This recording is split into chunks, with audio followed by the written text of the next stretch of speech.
La Banque centrale américaine a donc décidé de maintenir les taux d'intérêt à un niveau proche de zéro hier soir. C'était très attendu. Dans son communiqué, la Fed estime que si les États-Unis ont renoué avec une croissance solide et le plein emploi, des incertitudes pèsent encore sur l'activité économique aux États-Unis, notamment des incertitudes venues de Chine. Cette prudence pourrait toutefois finir par avoir des effets négatifs, estime Grégory Volokin. Il est président de Mesquer Financial Services à New York. À très court terme, c'est un événement positif pour le marché. Il faut savoir que les marchés aiment la liquidité que ça apporte. Je dirais quand même que le risque, c'est qu'on perde un tout petit peu confiance dans la Fed. Et ça serait alors beaucoup plus dangereux.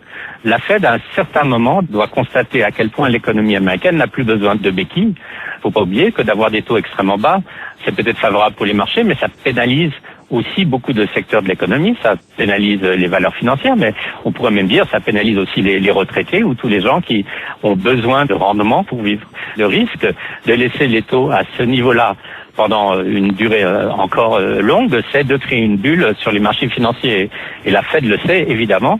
Ce qui est inquiétant, c'est qu'elle n'ait pas vraiment l'air de s'en préoccuper. Propos recueillis par Éric Mauban. Il est 7h03 sur Radio Classique. General Motors va payer une amende de 900 millions de dollars aux États-Unis. Le constructeur automobile accusé d'avoir dissimulé des informations à propos d'un défaut mécanique